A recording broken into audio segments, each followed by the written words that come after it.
მოგესალმებით ყველას, იმედია ისმის, ასე ვთქვათ, ჩემი ხმა. მადლობა მინდა გადაუხადო მონაწილეებს, ჩვენ ცოტა რამდენიმე წამი კიდე დაველოდოთ, რომ შემოგვიერთდნენ, ასე ვთქვათ, მონაწილეები, დამსწრეები უпростоრეთ ჩვენი პანელის, ჩვენი, ასე ვთქვათ, კონფერენციის და დაახლოებით 10 წამში უკვე დავიწყოთ საუბარი, იმედია ისმის კარგად მიმდინარეობა.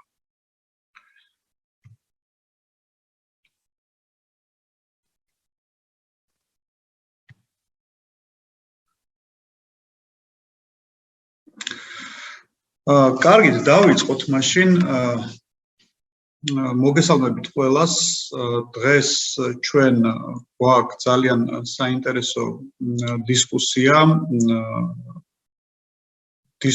ონლაინ დისკუსია სამწუხაროდ კოვიდის გავრცელების და კოვიდის რეგულაციების ფონზე გვიწევს ონლაინ ასეთი მნიშვნელოვანი და საინტერესო საკითხების განხილვა.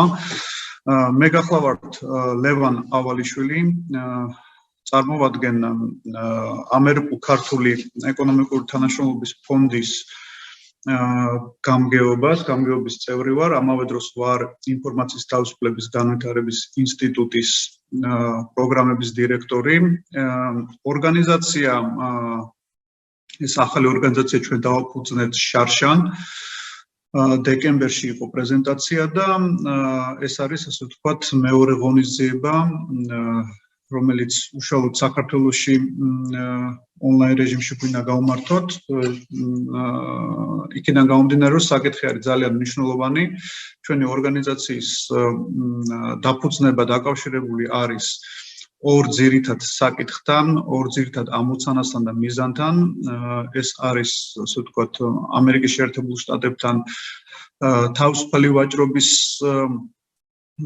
ადვოკატირება და ასევე საქართველოში ამერიკის შეერთებული შტატების საერთაშორისო განვითარების საფინანსო კორპორაციის რეგიონალური ოფისის გახსნა. სწორედ ეს ორი მიზანი და ორი მიზნის ადვოკატირება არის ჩვენი ერთ-ერთი ძირითადი ამოცანა და ასევე ძალიან მნიშვნელოვანია, რომ ჩვენ გვინდა ამ პროცესში მაქსიმალური ჩართულობა ყველა დაინტერესებული მხარის, გვინდა რომ ყველა მოსაზრება და ეს პროცესის ინკლუზიურობა უზრუნველყოთ და ამიტომ გადაწყვეტილი გვაქვს, რომ ასე ვთქვათ, დავიწყოთ ციკლი დისკუსიების ამ მნიშვნელოვან საკითხებთან დაკავშირებით. მე, ასე ვთქვათ, აღარ გავაგრძელებ ბევრს და სიტყვას მივცემ მამუკა ბახტაძეს, ორგანიზაციის გამგეობის თავმჯდომარეს, ასევე საქართველოს ყოფილ პრემიერ-მინისტრს, რომელიც უფრო დეტალურად ისაუბრებს ამ საკითხზე. ერთადერთი, რაც მინდა დავამატო, ეს არის, ასე ვთქვათ, დღის წესრიგი და ფორმატი ჩვენი დისკუსიის. თავდაპირველად იქნება ორი, ასე ვთქვათ, მთავარი მომხსენებელი. შემდგომ უკვე ჩვენ გვაქვს ორი სესია, ორი სადისკუსიო თემა, რომელსაც შევეცდებით გავშლით და სადაც იმედი გვაქვს, რომ იქნება აქტიური ჩართულობა თქვენი კითხვების თუ თქვენი მოსაზრებების გამოთქმის საშუალებით. დისკუსიის ნაწილს მე, რა თქმა უნდა, გამოვაცხადებ და მე ყველას შესაძლებლობა გექნებათ, ასე ვთქვათ, ონლაინ ფუნქციით, როცა აწევთ ხელს, ჩაერთოთ ამ დისკუსიაში.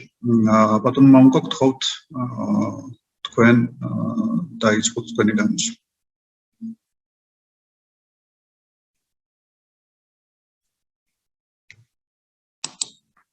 მგონი ისმის ხო ჩემი ხმა. დიდი მადლობა ლევან, მივესალმები ჩვენს გამოსწორებს, მივესალმები საზოგადოებას, რომელიც ახლა გვიყურებს. სანამ გადავალ უშუალოდ ჩვენი დღევანდელი ღონისძიების შინაარსზე, მის მიზნებზე, მე მინდა ძალიან მოკლედ მოვახსენო დამსწრე საზოგადოებას ჩვენი ორგანიზაციის შექმნის მიზნების, ამოცანების და წინაპირობების შესახებ, ესე ვთქვათ, წინა ისტორია, თუ როგორ შეიქმნა ეს ორგანიზაცია. ჩვენ თუ ავიღებთ ბოლო წლების მონაცემებს, სამწუხაროდ ხედავთ სტატისტიკას, რომ ამერიკის შეერთებული შტატების კომერციული კომპანიების საქმიანობა ჩვენს რეგიონში უფრო და უფრო მცირდება პირდაპირ უცხოური ინვესტიციები, ბუნებრივია ამას აქვს თავისი ობიექტური მიზეზები, აქვს სხვა მიზეზებიც. ამერიკული კომპანიები ხშირად ამბობენ, რომ მათ უჭირთ გაუწიონ კონკურენცია აზიურ კომპანიებს, მათ შორის რუსულ კომპანიებს.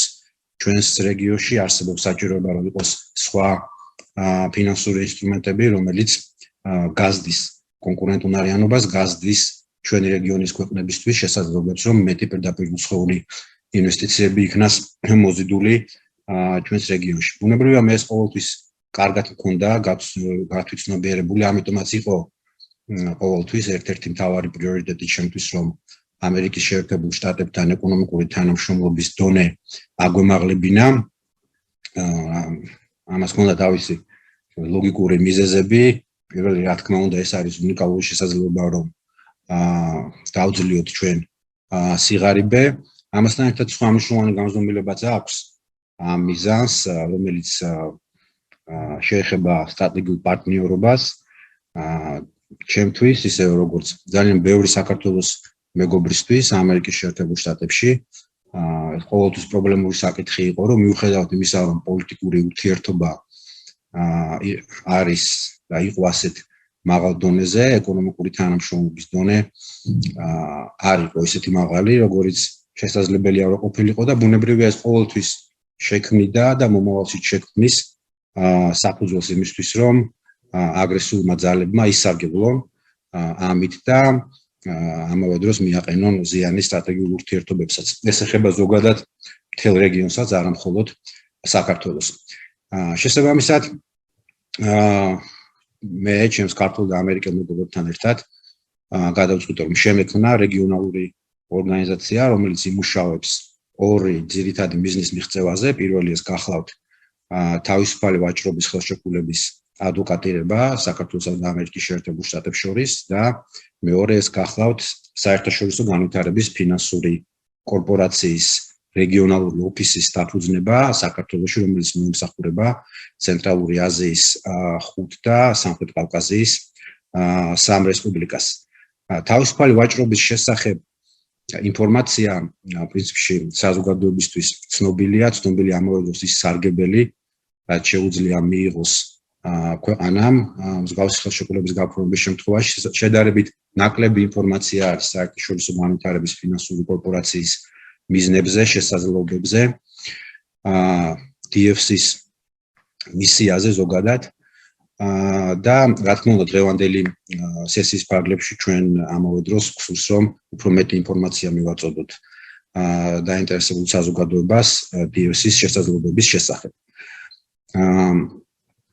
DFC-ზე, როდესაც ჩვენ საუბრობთ, ბუნებრივია ეს გახლავთ ორგანიზაცია, რომელსაც აქვს მართლაც გლობალური მიზნები, მისი ფინანსური შესაძლებლობები, რესურსი არის დაახლოებით 70 მილიარდი დოლარი.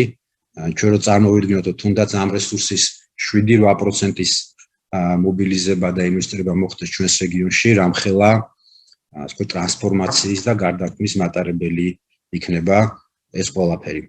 ის სამწუხარო რეალობა, რასაც ჩვენ ხედავთ ჩვენს რეგიონში, განსაკუთრებით ბოლო პერიოდის განმავლობაში, მას აქვს რა თქმა უნდა ძალიან ბევრი მიზეზი, მაგრამ ჩვენი გადასახედიდან ერთ-ერთი მიზეზი სწორედ გახლავთ ეკონომიკა,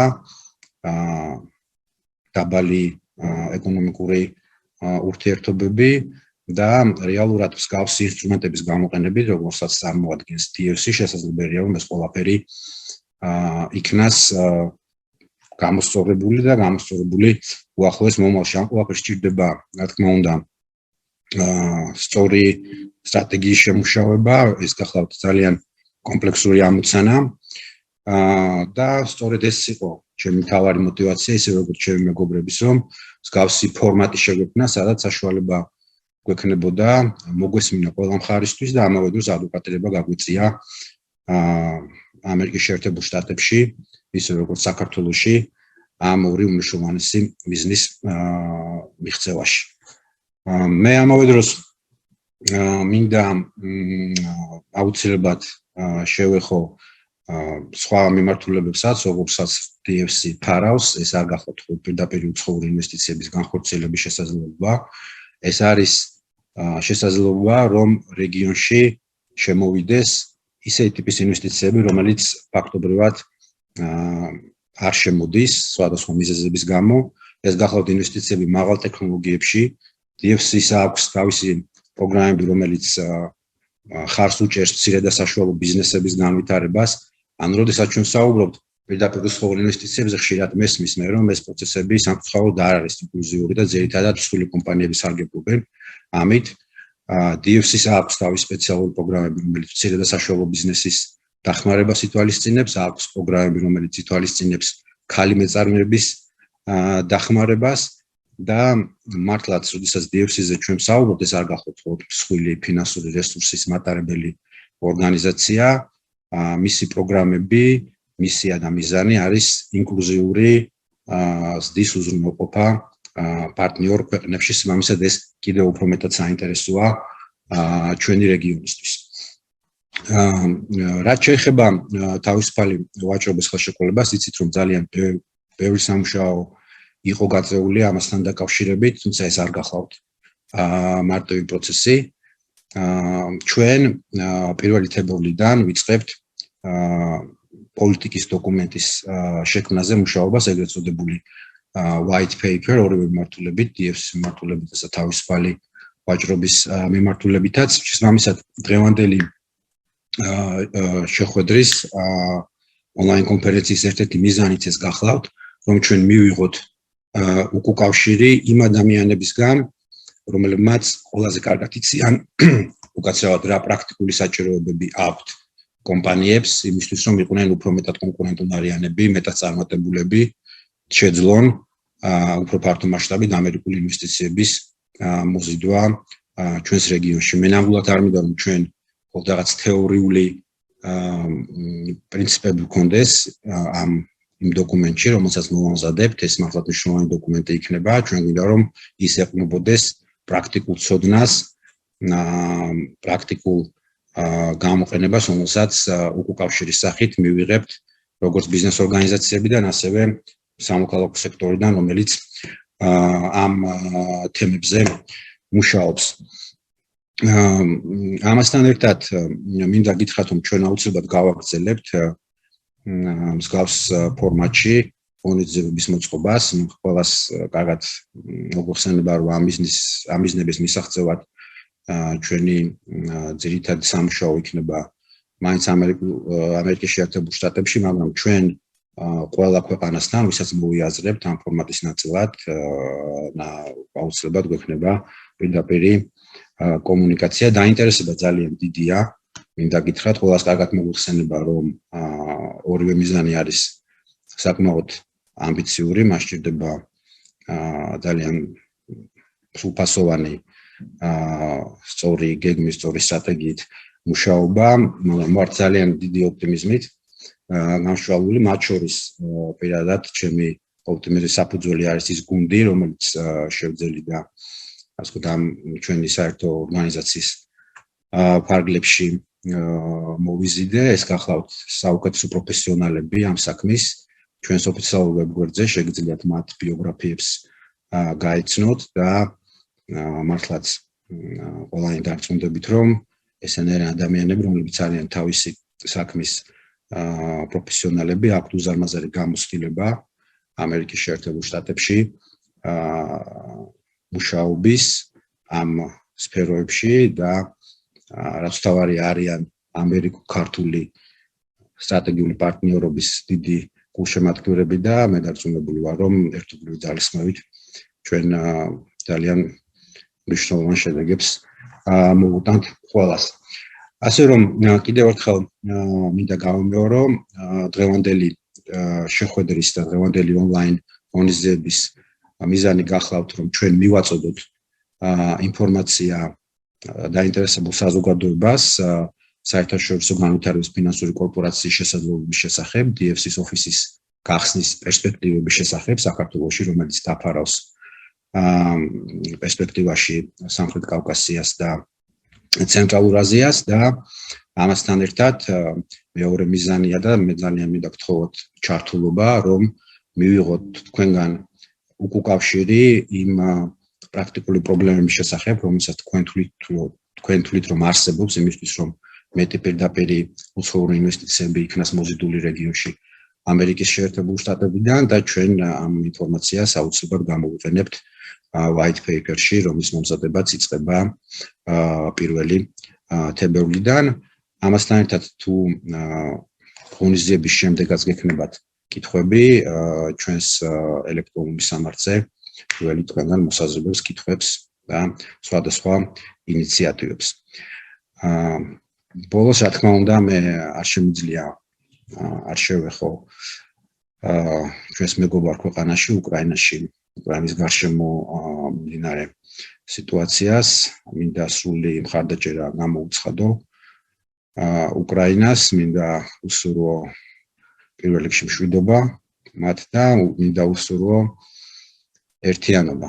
მე დარწმუნებული ვარ, რომ უკრაინული საზოგადოება იქნება ერთიანი და ისინი აუცილებლად ღირსეულად გადავახავენ ამ ძალიან მწვავე გამოწვევას. კიდევ ერთხელ დიდი მადლობა დღევანდელ ღონისძიებაში მონაწილეობისთვის და მე დარწმუნებული ვარ, წინ ძალიან საინტერესო დისკუსია გველოდება. დიდი მადლობა. მადლობა მამუკა. ჩვენ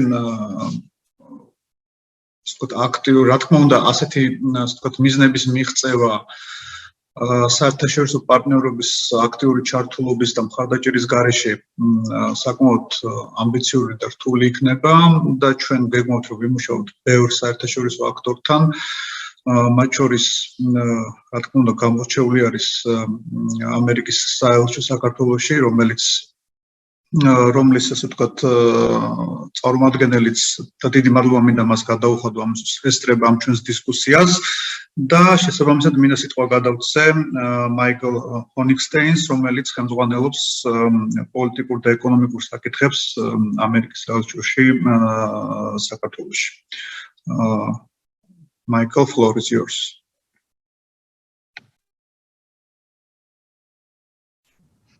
Thank you, Laban. Thank you, Mamuka. So March 22nd will mark the 30th anniversary of diplomatic relations between the United States and Georgia. As we approach this milestone, we celebrate Georgia's progress towards Euro-Atlantic integration, but recognize there's still work to be done. Georgia remains a key strategic partner in the South Caucasus and an important partner in the wider Black Sea region. And the United States remains committed to helping the people of Georgia fulfill their economic potential. A resilient and diversified economy is not only important for the people of Georgia, but also key to reducing Russia's ability to use trade and energy as a wedge issue during disputes. Over the last 3 decades, the Georgian-American partnership has progressed on many fronts, from the development of Georgia's democratic institutions to growing our security and defense cooperation and our ongoing support of Georgia's territorial integrity. Our people-to-people ties, including in the business community, have also buoyed these efforts towards Georgia's Euro-Atlantic aspirations. As Georgia has grown and matured as a state over the years, our economic assistance has changed as well, aligned with the people of Georgia's needs and priorities. Much of our assistance these days is less obvious than previously, supporting directly or indirectly many of the most successful private companies and institutions in Georgia. And this is as it should be, as Georgia's developed its own ability and resources to provide for the country's needs. As Georgia has developed as an independent nation, our role has shifted over time to be more collaborative, partnering with Georgian organizations and companies to achieve our shared goal of a strong, prosperous Georgia. For example, in the early days right after independence, the United States helped pay for Georgia's electricity. Later, after the 2008 war, we transitioned to helping rebuild the national grid. Today, we're supporting technical reforms to create a transparent, functioning energy market and supporting Georgia's integration with the European energy community. This will help ease costs and create a more reliable system that is less dependent on Russia. At the U.S. Embassy, we serve as a resource for American businesses looking to invest in Georgia or expand into Georgia. For example, our commercial services offers Gold Key service, which means our staff will provide U.S. companies with matchmaking opportunities to partner with firms in Georgia. Our staff also offers single company promotion services in which our staff provides a U.S. firm with a promotional event in order to help increase awareness within Georgia. But when these businesses come to us, they generally already know that Georgia has high rankings in various indexes. As most of you know, Georgia ranks 7th in the 2020 World Bank's Ease of Doing Business Index and 12th in the 2021 Economic Freedom Index. These are impressive rankings, but when we talk to US businesses and investors, they want to go beyond the rankings and know what the situation is like in practice. They want to know that their investments will not fail because of the political risk attached to it. Countries where you have to have personal connections to people in power are not very attractive to the high quality investment that Georgia wants to bring in. These companies also want to know that there's rule of law and there's a capacity for dispute resolution administered in a way that's fair and equitable. This is one of the reasons we focus so much on the need for judicial reform in the US government. Well, judicial reform in Georgia. An independent and professional judiciary remains integral for a healthy business environment and really important for attracting investment to Georgia. We are hearing from a lot of investors about an increasing lack of confidence in the judicial sector's ability to adjudicate commercial cases independently or in a timely, competent manner, with some business dispute cases languishing in the court systems for years. This is one of our major concerns. Also, I should point out that businesses don't just contact the embassy. I can tell you that the most important thing an investor will do when they're considering going into a new country is that they'll call the companies that work there. They'll ask, what was your experience like? What were the people like? How was it? It has an effect when businesses have problems arising from inefficient decision-making, be it at the national or the municipal level, shortcomings in the enforcement of intellectual property rights, lack of effective antitrust policies, selective enforcement of economic laws, or a lack of judicial independence or other difficulties resolving commercial disputes fairly and in a timely manner. That's why when Georgians start working with American businesses, even on a small project, it's critical to keep in mind that it has a real effect on investment beyond just that program. That a small project can lead to much bigger investments when American businesses have a positive experience. Georgia benefits from its location at the crossroads of Western Asia and Eastern Europe, and the market may be small, but its openness allows it to derive benefits from international trade, tourism, and transportation, which has led to a relatively well-functioning and stable market economy that's attractive to many investors. Our shared values of openness and transparency also make Georgia an attractive company for American investors. So we can look back at 30 years of remarkable progress working together, and we look forward to working together as friends and strategic partners for many years to come so that we can see Georgia achieve its vision of standing in the Euro-Atlantic family as a strong, prosperous, secure democracy. Thank you.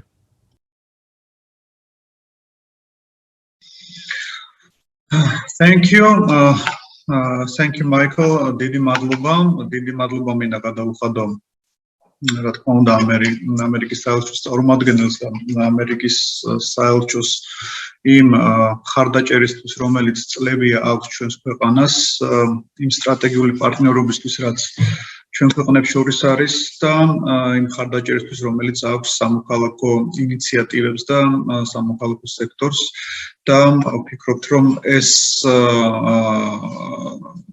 ჩვენი ორგანიზაციის მიზნებიც შესაბამისად ძალიან მნიშვნელოვანია იმისთვის, რომ კიდევ უფრო გამყარდეს ეს ურთიერთობები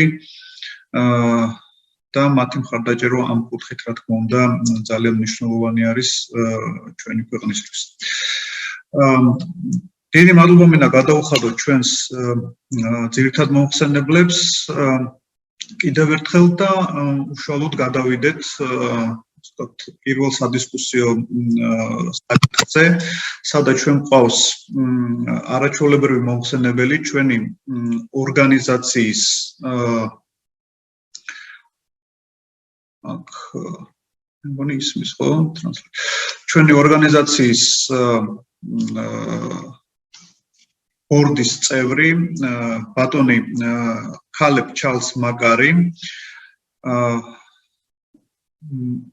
მას აქვს მრავალწლიანი გამოცდილება სხვადასხვა მაღალ თანამდებობებზე მუშაობის მუშაობდა უშუალოდ DFC-ში არის საგარეო პოლიტიკის სპეციალისტი, მაგრამ ვფიქრობ, რომ უმჯობესი იქნება, რომ მან ორი სიტყვით გაგაცნოთ თავი ჩვენს თქო აუდიტორიას, რომელიც ერთადად თქო საქართველოს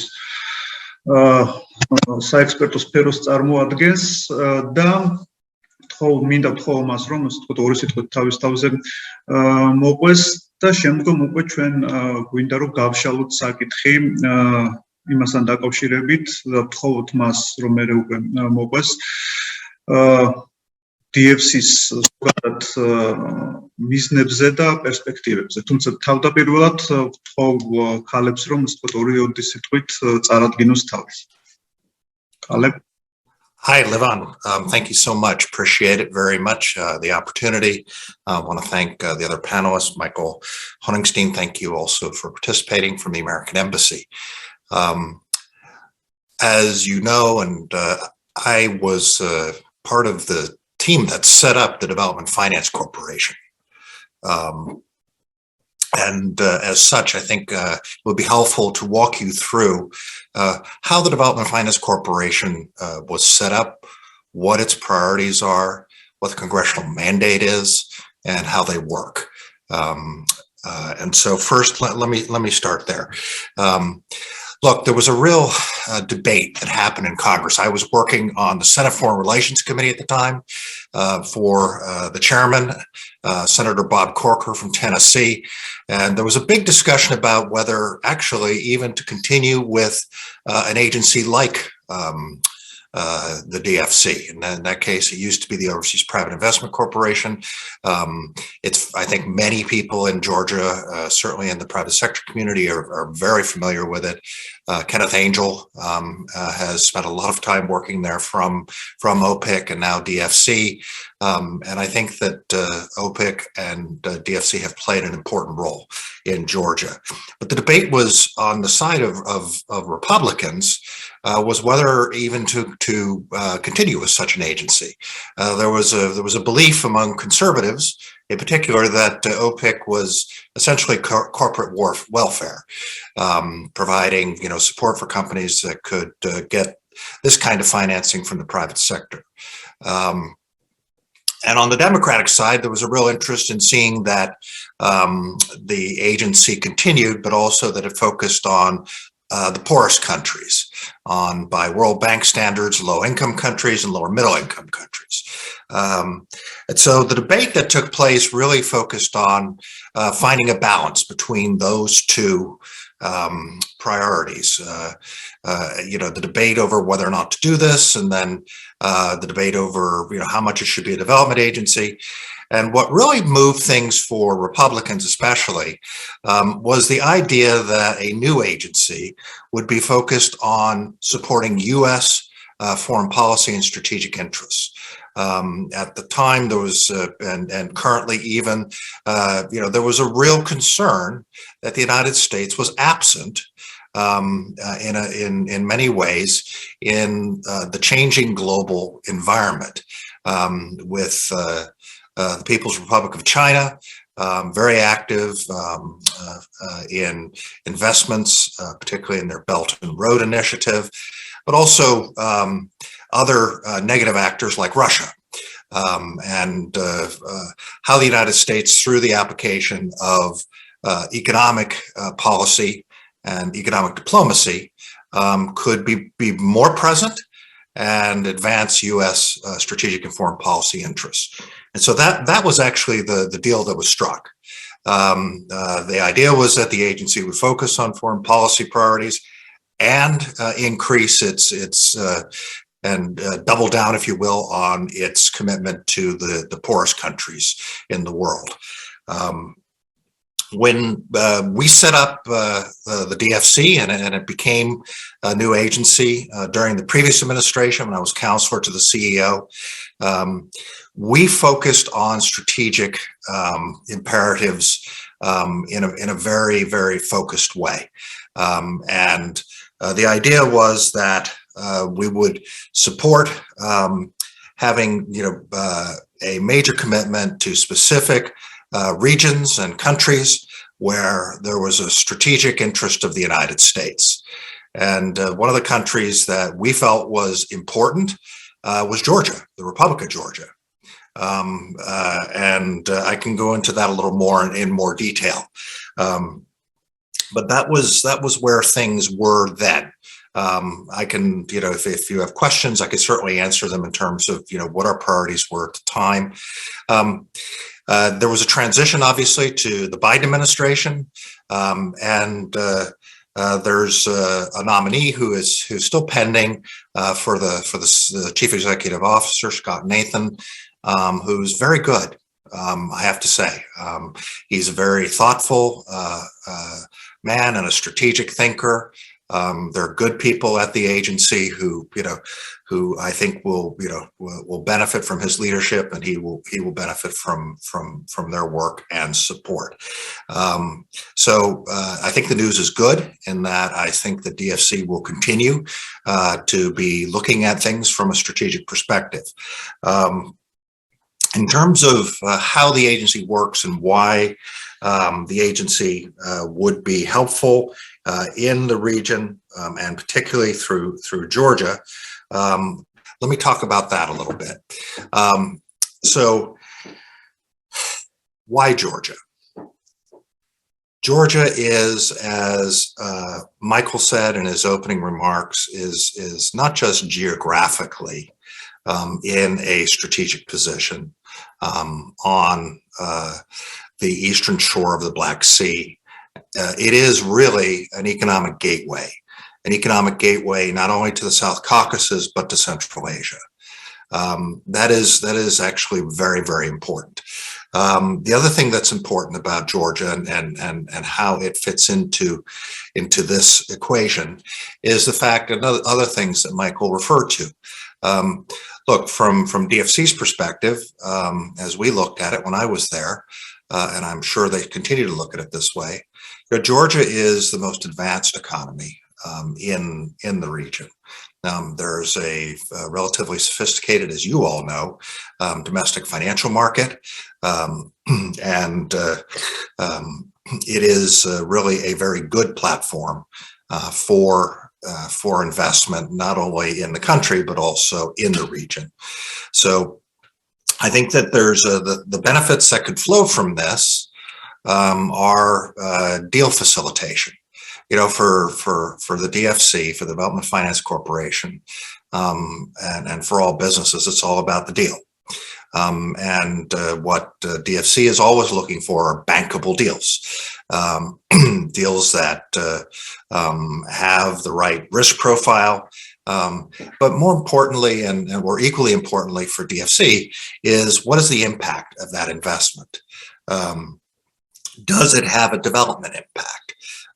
This is important for the agency, and I believe that certainly investments that are being undertaken by DFC, like in the Port of Poti in Georgia, do have a development impact. So there's a development impact there, but it goes beyond that, because investments from in Georgia and with Georgia as an anchor in the region, in the South Caucasus and Central Asia, will also have that development impact.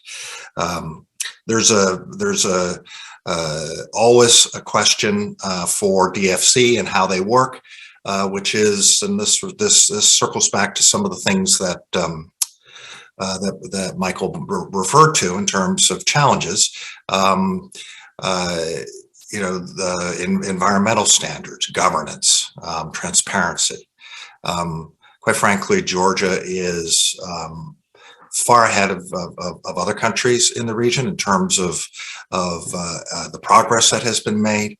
And so it is actually having a DFC office in Georgia would help reinforce those efforts as well.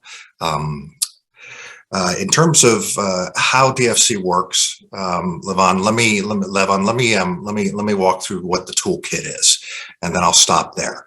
The toolkit is as follows. First off, DFC has the ability to provide debt financing. That is the bulk of what DFC brings to the table. DFC operates on a commercial basis, so the rates are commercial rates.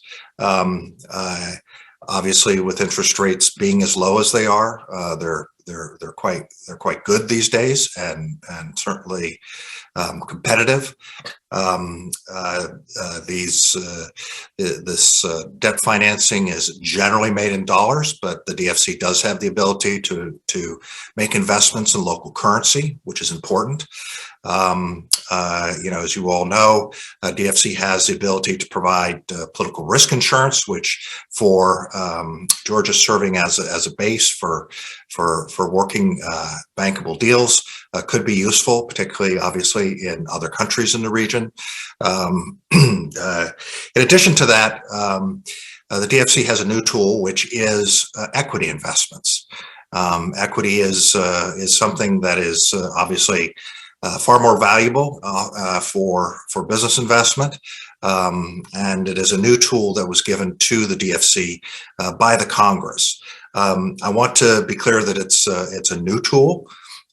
They're just beginning to implement it, but it holds the promise that with a DFC office and that tool, in addition to the other tools, DFC would be in a position to identify and support specific deals using this toolkit. Levon, I'll stop there because I know you have other questions. Thank you, Caleb. Madloba. ძალიან ვთქვათ სრულყოფილი მიმოხილვისთვის იმ საკითხის გარშემო, რის გამო ჩვენ დღეს შევიკრიბეთ. ვფიქრობთ, რომ ჩვენ საზოგადოებას და პროფესიულ წრეებს უნდა ქონდეთ უფრო მეტი ინფორმაცია, რა თქმა უნდა, ასეთი ინსტიტუტის შესახებ და იმ ბენეფიტების შესახებ, რომელიც უნდა მოიტანოს ჩვენი აზრით ამ რეგიონში DFC-ის უფრო აქტიურმა წარმომადგენლობამ, მაგალითად ოფისის გახსნით. თუმცა მოდით სანამ ვთქვათ კითხვების ნაწილზე გადავალთ და მივცემ საშუალებას ჩვენ დისკუსიის მონაწილეებს, რომ ვთქვათ ან თავისი კომენტარი, ან კითხვა დასვან, მე მაინც ვისარგებლებ მოდერატორის ფუნქციით და ბატონ კალებს კიდევ ერთ კითხვას დაუსვავ. ეს კითხვა ეხება ზოგადად იმ გეოპოლიტიკურ გარემოს, რომელიც არის შექმნილი ამ რეგიონში. აქ საუბარია არა მხოლოდ კავკასიის, არამედ ცენტრალური აზიის რეგიონზეც.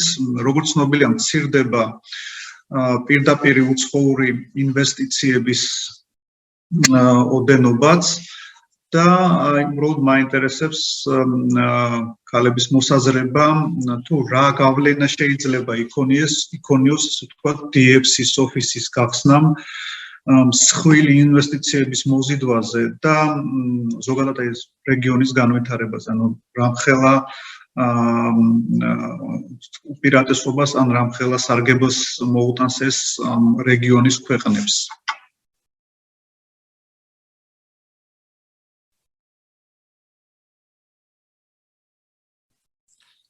Thank you, Levon. That, of course, is a question that is on everyone's mind, and you're right. As Mamuka and you have pointed out, the risk that is associated with the current situation is something that weighs on investors. There's no question that it does. And that it will. Let's be clear. That risk is generated by the aggressive attitude of Russia. I don't think that it's important to say what is actually happening here. But there are other factors as well. To be fair, the U.S. withdrawal from Afghanistan has had a destabilizing effect in the region. And I think that it's put to question in some people's minds about what is our commitment as the United States to the region, and open the door for radical groups potentially to cause trouble, particularly in Central Asia. So, I think it's important to be honest about what the situation is. That being said, the situation that's unfolding in Ukraine is something that is very much on everyone's mind here.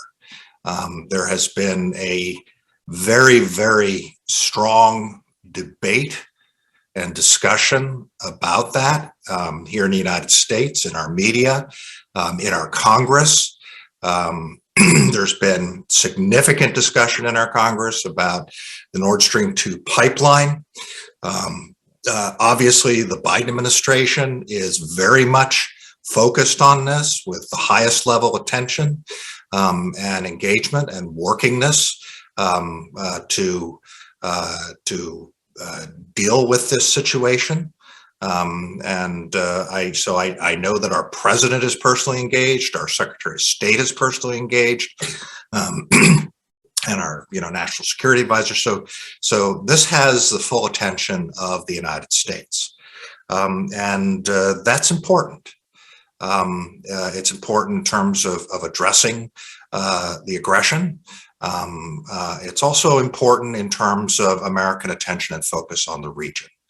And so the value, if there is a value in this situation, is that we now have American leaders in the executive and in our Congress who are paying attention. And they're looking at not just Ukraine, but the region. That's not unimportant. I see that as an opportunity with regard to the idea of putting a DFC regional office in Tbilisi.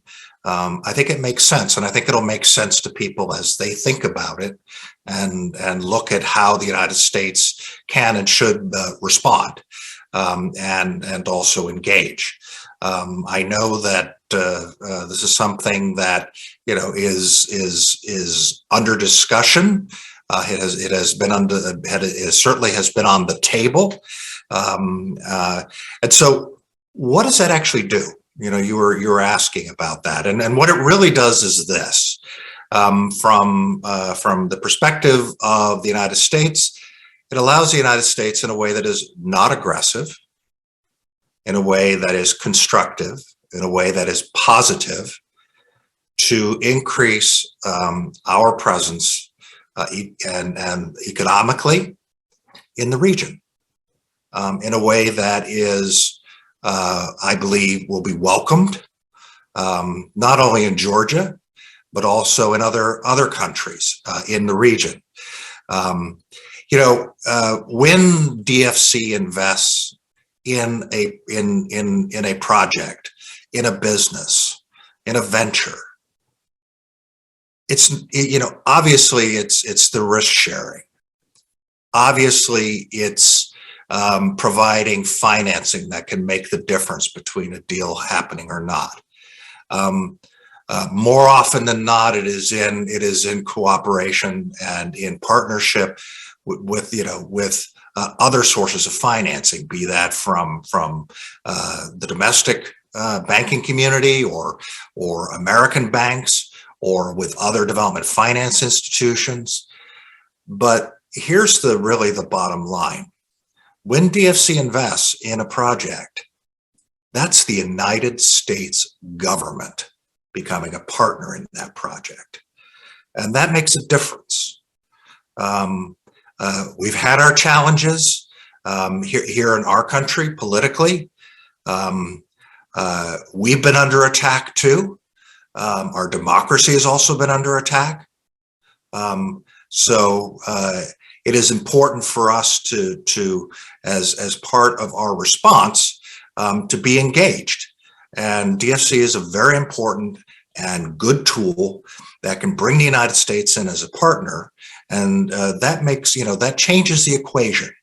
And so I think that in terms of, your original observation and question, which was on, the whether, what you stated was the decreased U.S. investment, having the United States government as an investment partner will help create that level of comfort to increase that investment. And Georgia really is the ideal place from which to be able to have an office to identify and source those deals.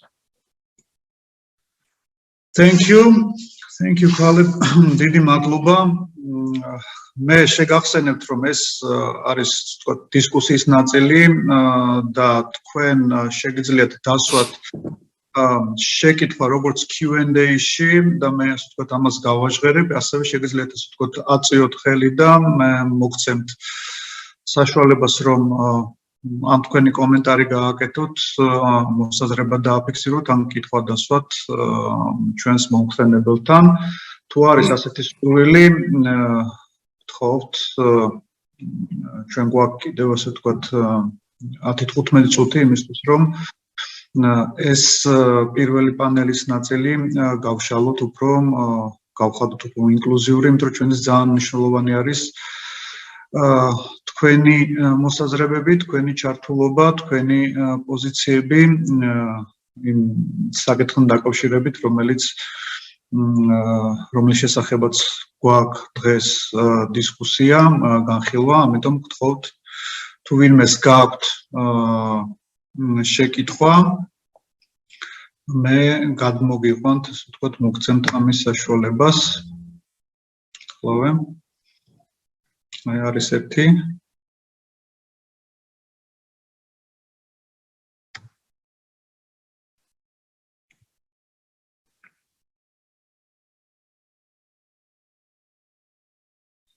გთხოვთ, დიახ და წარმოადგინოთ თქვენი თავი თუ შეიძლება. მოგესალმებით, ისმის ხო ჩემი ხმა? დიახ. მე წარმოადგენ საქართველოს დამსახურებელთა გაერთიანებას, ბიზნეს გაერთიანებას, მისი აღმასრულებელი დირექტორი ლაშალაბაძე.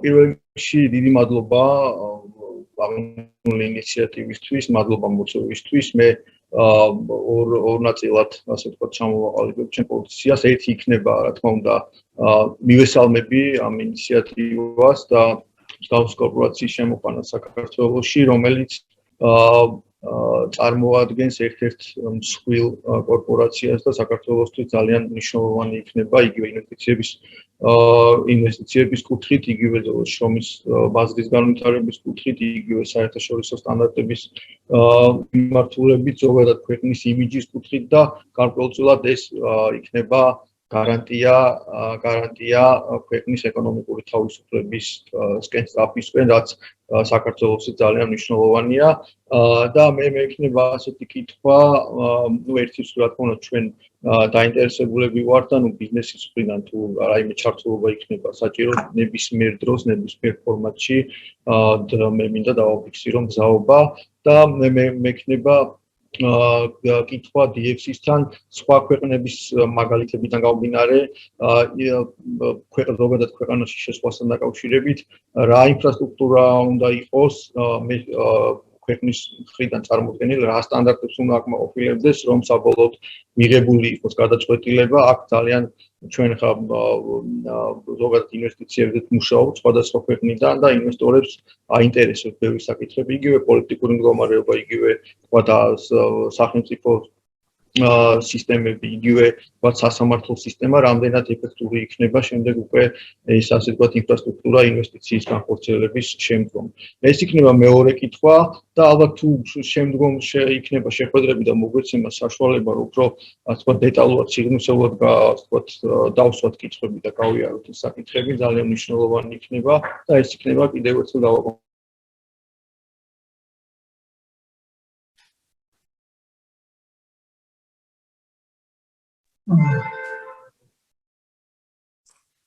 Well, absolutely. Thank you for the comment and the question. First off, yes, of course. This initiative will live and prosper and succeed in a partnership with you, with the private sector, with everyone. What's fundamentally important is that this is something that is above politics. This is an effort for Georgians and for the United States in a bipartisan way here in the United States and across the board in all sectors in Georgia to come together at a time of that is where there's uncertainty, where there is even fear. To do something constructive and positive. And so having that continuing discussion and having it be real and is going to be very important. And so we welcome actually not only your participation, but your interest in continuing this discussion. In terms of how DFC works and how to move this forward, look, there are two pieces here. One is which we've talked about is the geopolitical situation.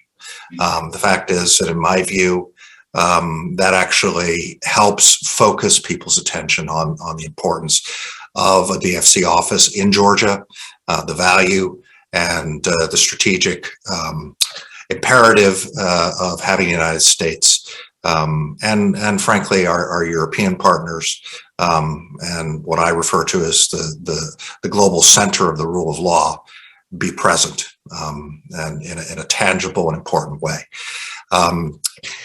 So I think that it'll be important to have a unity among Georgians around this idea. Bipartisan agreement that this is an important step for the United States to take here in the United States. But, and here's where you and the private sector can help. What DFC is looking for and what they're going to be interested in is what the range of investment opportunities there are. As I mentioned, what they're looking for are bankable deals. They're looking for investments that have a development impact. And so, there are many sectors that are can be looked at. And I know that DFC is already investing in some of them, but, transportation, other infrastructure, IT, energy, these are the kinds of strategic areas. Things specifically that the Biden administration is interested in. They are very interested and very committed to having effective policies to deal with global climate change. And so green energy initiatives are very important. And so helping to identify those investments that align with not only these strategic interests, but also the specific priorities for DFC will be important. Women entrepreneurship, supporting women entrepreneurs and making capital available to women entrepreneurs is a priority for DFC. And so to the degree that as we all move forward, and we have a good board. Levon and others are serious people who've been committed to the process of deepening democratic change in Georgia. And so I think that working together to identify these opportunities, not only within what I see as an important strategic context, would be helpful. And we look forward to continuing that conversation. Thank you, Caleb. დიდი მადლობა ასევე ლაშას საინტერესო კითხვისთვის. მე სხვა შეკითხვებს ვერ ვხედავ ჯერჯერობით და ამიტომ მოდით დავასრულოთ პირველი ნაწილი დისკუსიის და გადავიდეთ შემდეგ პანელზე. მე მინდა ძალიან დიდი მადლობა გადაუხლა და უშუალოდ კალებს იმისთვის, რომ გამონახად, რომ ჩვენ დროის აცდენის მიუხედავად ძალიან დიდი განსხვავების მიუხედავად დროის ადგილებს შორის ასეთი ენერგიულად ჩაერთო ჩვენს განხილვაში და თავის ძალიან დიდი გამოცდილება, რომელიც მას აქვს დაგროვილი ამ მიმართულებით.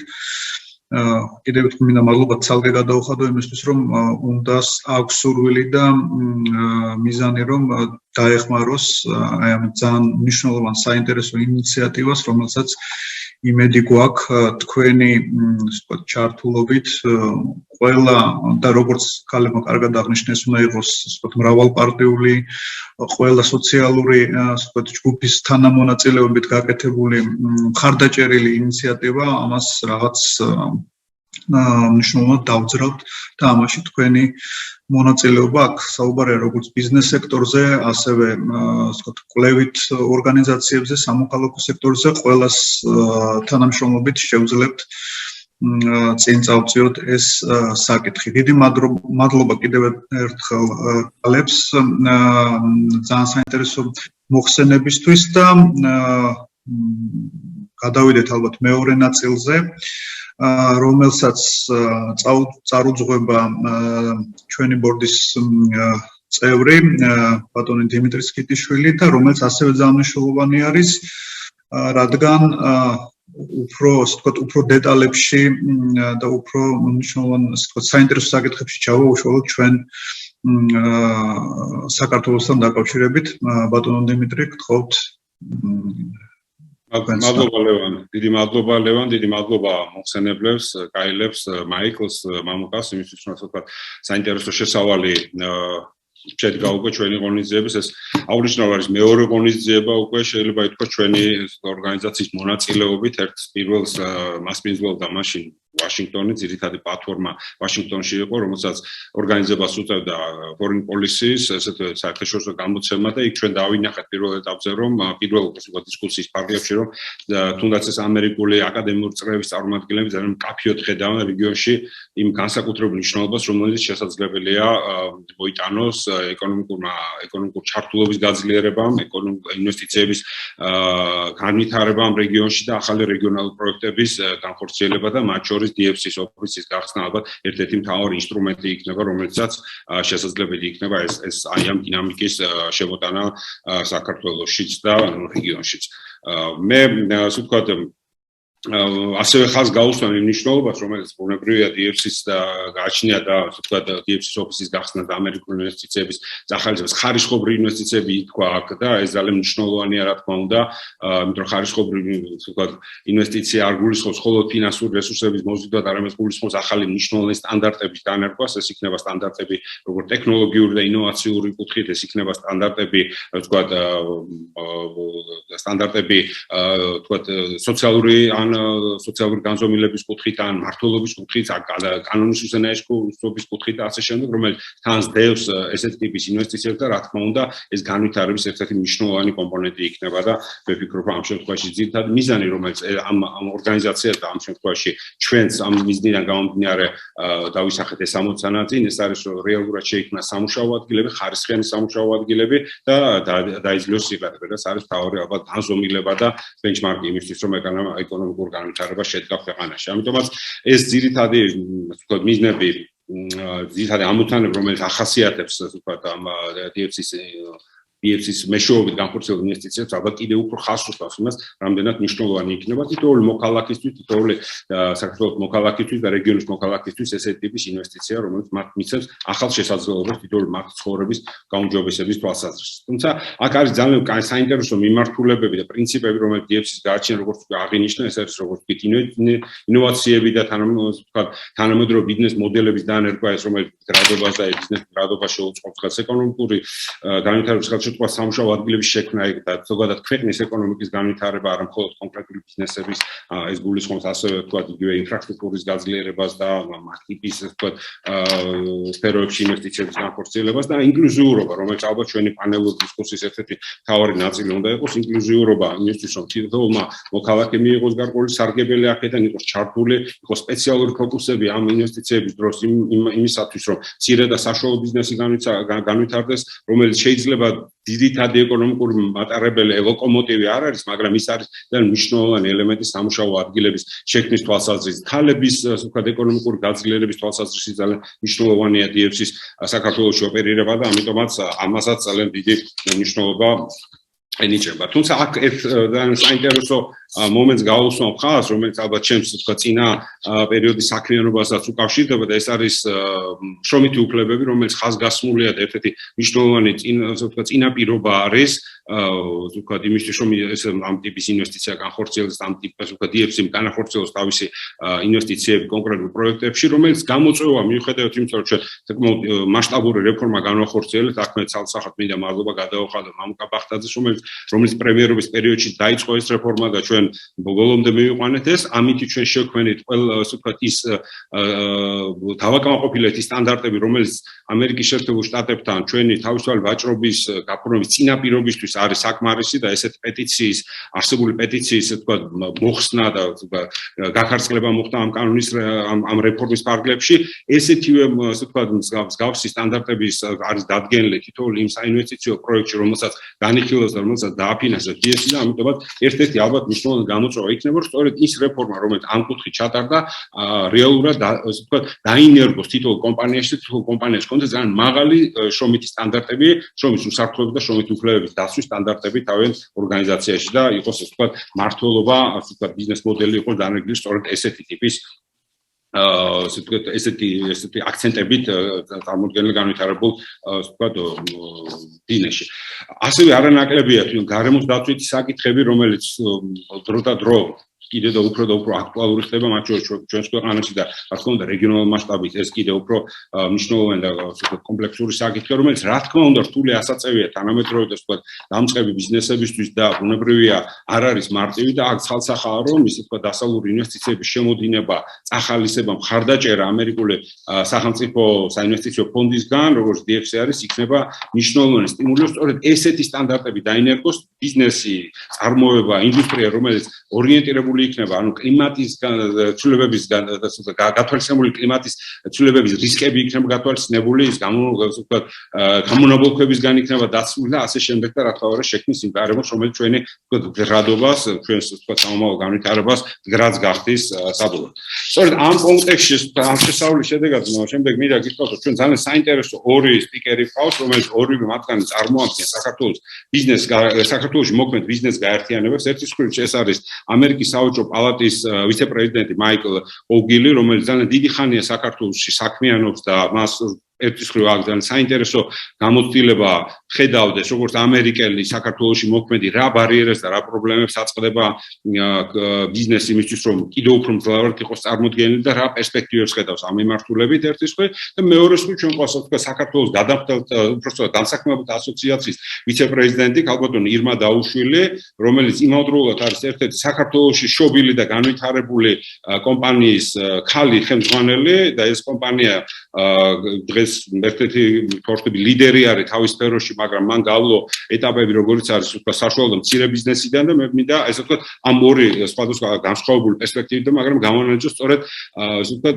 დასავლური ამერიკული ინვესტიციების ფარგლებში წარმოშობილი გარკვეული სოციალური ვალდებულებებისა და სტანდარტების დაცვის გამოწვევები და მე მგონი ამ კუთხით ძალიან საინტერესო უნდა იყოს ჩვენი დისკუსია. პირველი მე მინდა ასე ვთქვათ სიტყვა გადავწვე მაიკლს და რამდენიმე ასე ვთქვათ კითხვის ფორმატი მოვფარგლოთ, ესე პირველ რიგში ეს არის რა გამოწვევების წინაშე დგას ამერიკული ბიზნეს რეგიონში და კერძოდ საქართველოში, რა ნაბიჯები უნდა გადაიდგას იმისთვის, რომ გაიზარდოს ამერიკის შეერთებული შტატებიდან ინვესტიციების მოცულობა და როგორ უზრუნველყოთ, რომ კერძო სექტორში დაინერგოს ეს გვარი ESG სტანდარტები, გარემოს დაცვითი და სოციალური და მართლობითი სტანდარტები და თვისობრივად ახალ ეტაპზე გადავიდეს ადგილობრივი ბიზნესის, ანუ ამერიკული ინვესტიციების კუთხით. Please, Mike, the floor is yours.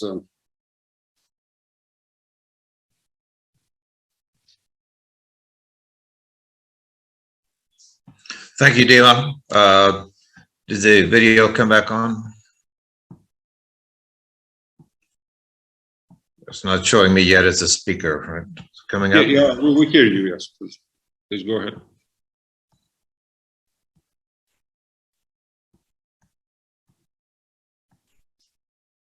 Yeah, my video's showing on. Can you all hear me or not? I know you can. You maybe. Can Yeah, we hear you. Yes. Yeah.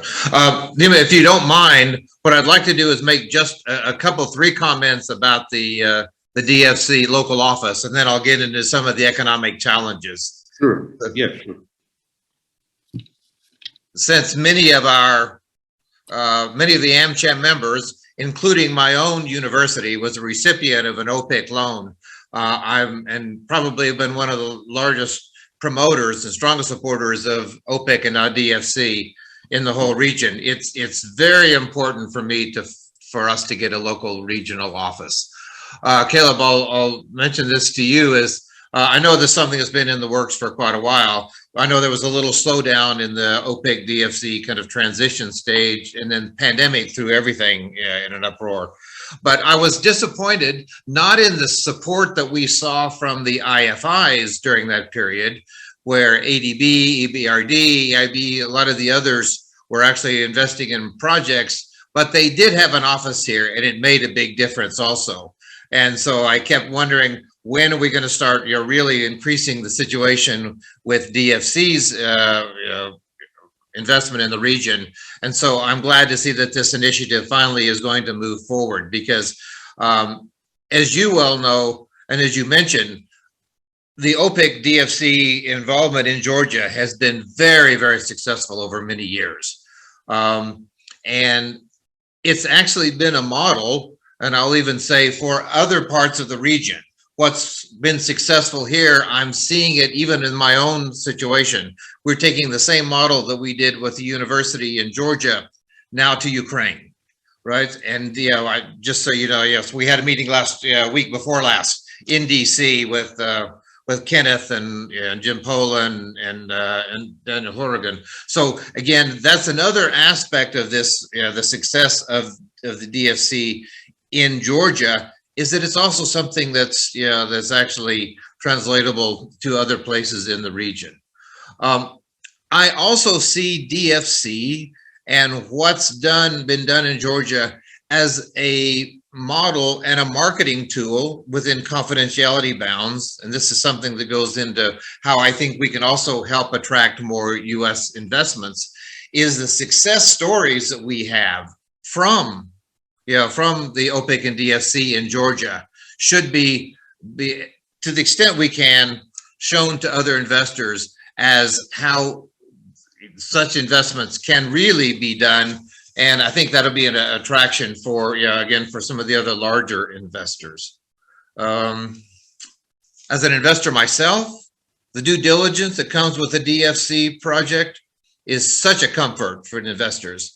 But also, I think that we will see an increase in the use of the political risk insurance, given the situation in Russia's role in Karabakh, what happened in Kazakhstan, Georgia in 2008, Ukraine in 2014, and then also the looming threat to Ukraine that's going on right now.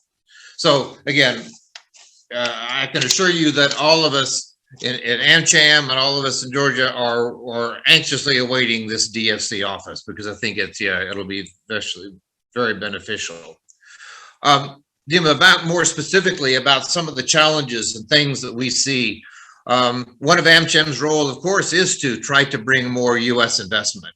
And the question is, what are some of the problems? Why do we not see more US, even larger investors coming in? We've seen some growth in areas such in the tourism areas, certain hotel chains, certain food chains. We've seen that happening. Right now, we're seeing smaller IT, some more innovation, areas of IT, AI. So that's happening. But we think there's some things that can be changed here that will make things different. One, strictly the issue of awareness. of what do investors and do companies in America really understand what the market is like here. One of the problems in that is that, as you know, international press focuses on bad news, not on good news. And so sometimes even this internal political rhetoric that we have going on, gives sometimes a bad image to investors and companies in the U.S. And I agree wholeheartedly with Caleb in that that's what, when investors come, they want to talk to us that have been here. They want to talk to AmCham. They want to know exactly what's going on. And so I say two things. One is there's a U.S. ambassador 3 or 4 ambassadors ago that had a great phrase. He said, "Georgia looks a lot better close up." Right, and I use this a lot, right? Because one of the key things for us is to get people here. They have such a different impression when they come and they see the market, they see the dynamic youth, how things are working in the country, and so that's one thing that even the Georgian embassy in the U.S., I applaud them for working more on their kind of the commercial aspects. With a commercial attaché, the DCM does that role on the East Coast in DC, but also now there's a new West Coast, consul that's really a commercial attaché for that. So again, getting the word out is very key. I could not agree more with Michael Honigstein's comments, particularly about judicial reform. It's been the top issue for us as AmCham for many, many years. It's something that we've addressed in the Investors Council. So for sure, investors need to know that there's a backstop. They need to know that sometimes you'll get to a fair, independent court system that will protect you as an investor. There's some issues about a more streamlined and transparent decision making, and Michael mentioned this both at the federal but also municipal level, and this is something also we brought to the Investors Council, chaired by the Prime Minister, that very similar to what he's talking about, the gold key situation, is that for major investors here, there needs to be some mechanism set up where those kinds of decisions affecting those entities can be streamlined. We know we have a very strong local banking system, but we also need a more developed capital market, financial and equity market systems. There's some help needed also in new innovative ideas that are not familiar to the local banking sector. The local banking sector is also restricted by what it's doing, by some national banks, some IMF regulations and guidelines, is that particularly in the agricultural area, I've been also working on projects where, for example, pistachios. We've got a great potential for pistachio farming here, but the banks can't, because they've never done it. It's a situation that they're not then willing to go ahead and take a little risk in that regard. I guess one other area that I would talk about is with regards to the free trade agreement. I guess we haven't talked too much about that. Something else that many of us have been working on for years, and Mamuka, I'm glad that we're trying to do that now.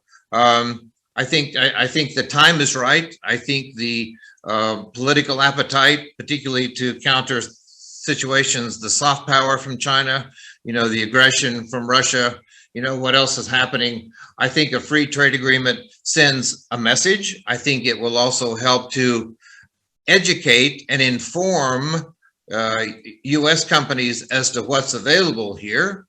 It will give them a little more level playing field, because sometimes the Chinese companies and others, because their government's subsidizing them, sometimes they have an advantage, particularly in some of the large infrastructure projects. So again, from the free trade agreement, there's even a letter that AmCham has sent to Secretary Blinken middle of last month. So it's something, because the Congress people have put that on the agenda. So with that, I'm going to stop and turn it back to you, Dima. Thank you very much. I am not as a support. Mesmis და გასაგებია საკმაოდ ეს პრობლემების ეს ციკლი მე ვეცდები რომ ერთი მოკლე კითხვა მინდა შემოგიბრუნოთ და ამაზე ისე მცირე იქნება ასე ვთქვათ მსჯელობა წარმოგვიდგინოთ თქვენი რა თქმა უნდა რთულია ახალი რეგულაციების ახალი სტანდარტების დანერგვა იმ კომპანიებშიც კი რომელიც ძალიან დიდები არიან და ამ ჩამი ალბათ ასე ვთქვათ ყველაზე მსხვილ კომპანიებს აერთიანებს საქართველოში მოგეთ აი ის სტანდარტების შესაბამისობა რომელსაც აწესებს როგორც თავისუფალი ვაჭრობის შეთანხმება ასევე DFC-ის შესაძლო ინვესტიციის ასე ვთქვათ პორტფელი რამდენად რა ნაბიჯები გადავდგათ იმისთვის რომ ამ კომპანიებში ეს უკვე დაინერგოს როგორც არა ვალდებულება არამედ უკვე როგორც კულტურული მოცემულობა როგორც აუცილებელი ეს ვთქვათ მინიმუმი იმისთვის რომ შრომითი უფლებები სოციალური სხვა განზომილებები ქალთა ჩართულობა ქალთა მონაწილეობა არადისკრიმინაციული გარემო იყოს უზრუნველყოფილი ზოგადად ბიზნესში მე მესმის რომ ბევრ კომპანიას ეს პრობლემები აღარ ეხება და ეს პრობლემები უკვე გადალახულია მაგრამ ქვეყანაში დამეთანხმებით ეს პრობლემა ჯერ კიდევ აქტუალურია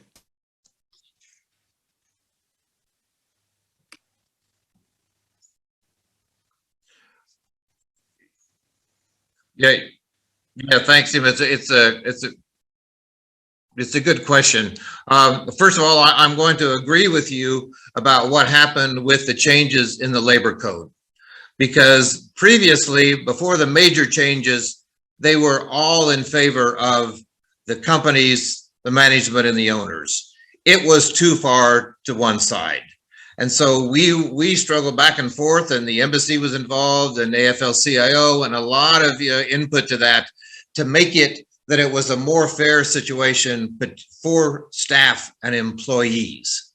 And so with that, and then what we keep going on further and further has exactly what you're talking about, to make sure that the hiring is non-discriminatory, to look at these things, and also the U.S. government has been helpful, particularly with USAID and some of the other projects of understanding that there are some advantages and programs available for minority and women-owned businesses. And so that's very important. There have been, World Bank has been involved a lot in gender equality issues, sexual harassment training. There's a lot of things here that have been going on in the last few years that I personally have been involved in.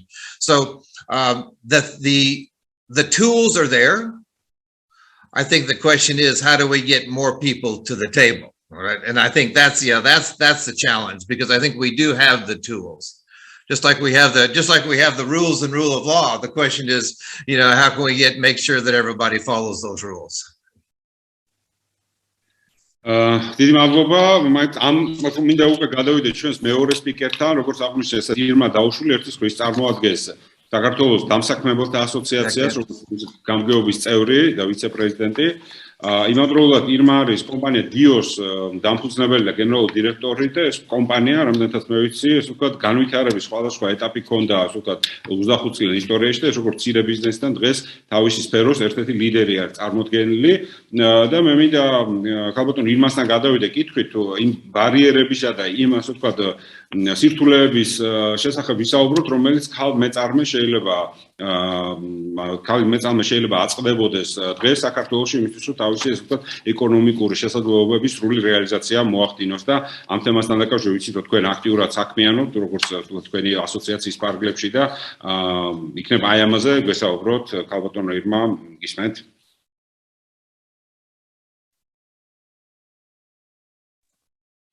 მოგესალმებით. ისმის ჩემი ხმა, იმიტომ რომ ვიდეო იმით ვერ გერთვებით და. კი, ისმის. კი ბატონო. რატომღაც ვიდეოს არ მიშვებს რომ გამოვხდე.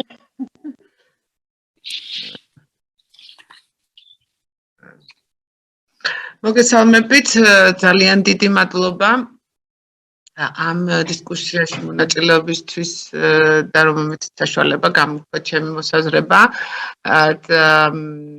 წარმოგიდგენთ ჩემი თავი, როგორც უკვე დიმიტრიმ გაგაცნოთ, მე გახლავთ კომპანია დიოს დამფუძნებელი, ასევე ვარ ტურისტული სასტუმრო ბიზნესის კომპანია ნუნისის თანადამფუძნებელი და ასევე ეხლა ხანს დავიწყეთ ახალი პროექტი, ეს არის ფიტობალნეო თერაპიის ცენტრი. ასე რომ შემიძლია ვთქვა, რომ აი გამოჩნდი, ცოტა ძნელი იყო, რომ არ ჩანხარ საუბარი.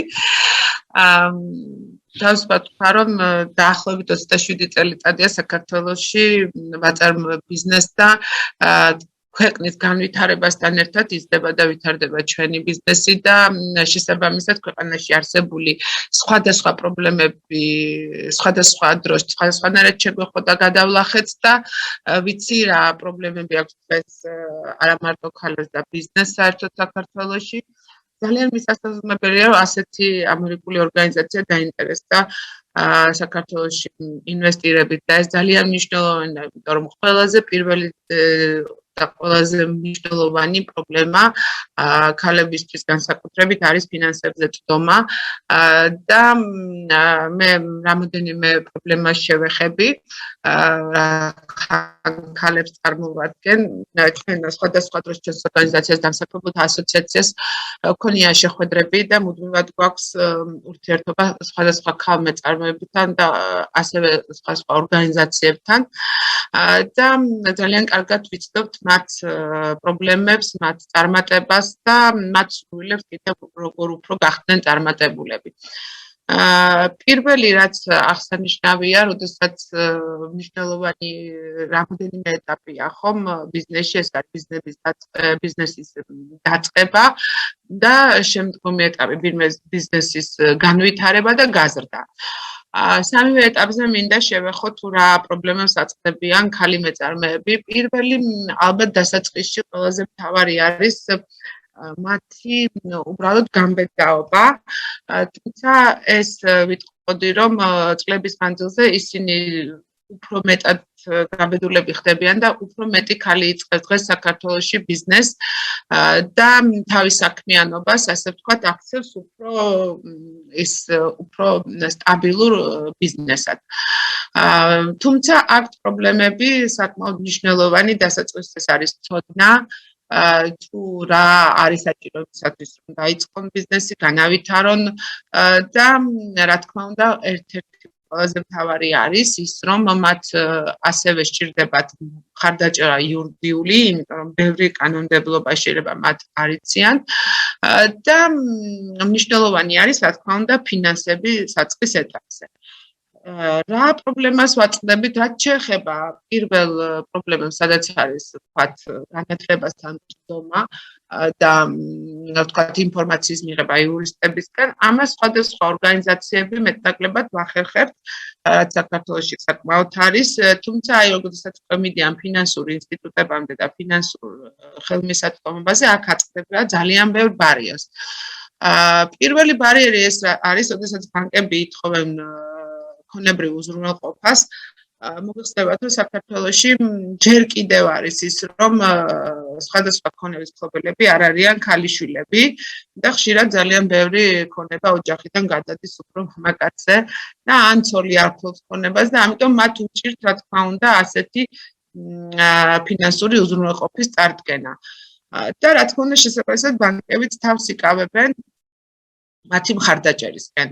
მართალია, ახლა გადაიდგა რამოდენიმე ნაბიჯი, აი უშნაც იყო შეხვედრა აწარმოეს საქართველოსთან, სადაც სახელმწიფო გადაწყვიტა ზუსტად ამ მიმართულებით დახმარებოდა ქალებს და გაუწიოს რაღაც დახმარება ამ ფინანსური უზრუნველყოფის ნაწილში და იმედია, რომ ეს გაამართლებს და კიდევ უფრო მეტი ქალი შეძლებს თავის საქმიანობის დაწყებას. შემდგომი ეტაპი ქალების განვითარებაში ეს არის გაზრდა არსებული ბიზნესის, რომელიც ასევე ცოდნასთან არის დაკავშირებული და ძალიან კი კვლევები აჩვენებს, რომ ძალიან ბევრი ქალი არის უმაღლეს დამთავრებული, რომელიც ბიზნესს აწარმოებს, მაგრამ მნიშვნელოვანია, რომ ზოგიერთს არ აქვს ბიზნეს განათლება მიღებული და ამიტომ ის სწორი ნაბიჯების გადათქმა მასთვის ზოგჯერ ასოცირდება რაღაც გაუბედაობასთან და პრობლემებთან, რაც ასევე მნიშვნელოვანია დაძლეული იქნას ცოდნის მიღებით.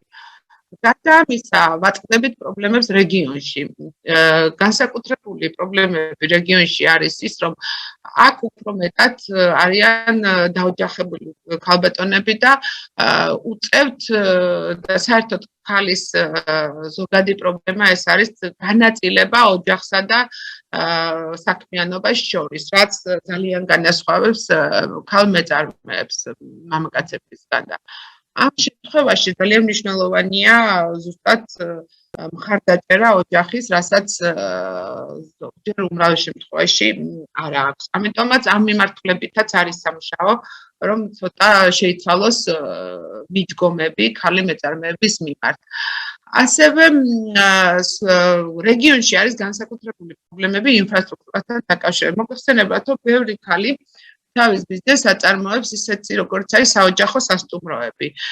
და ეს მიმართულება, რა თქმა უნდა, მნიშვნელოვნად იზრდება, თუმცა რა თქმა უნდა, ვერ შევიტყვით ამას 21 წელზე პანდემიის პერიოდსაც შევეხები, მე რამდენად მნიშვნელოვანი შეფერხებები ჰქონდათ ქალი ბიზნესის წარმომადგენლებს და ამიტომ რეგიონში რომ განვითარდეს ბიზნესი და ქვეყანაც გაძლიერდეს, ახლა თუ არ განვითარდება რეგიონები, ქვეყნისთვის რთული იქნება, ამიტომ მნიშვნელოვანია ყურადღება გამახვილდეს რეგიონში მოღვაწე ქალი მეწარმეები, იმიტომ რომ ქალები ძალიან ხშირად არიან ჩართულები როგორც სასტუმრო ბიზნესში, ასევე სოფლის მეურნეობის მიმართულებითაც.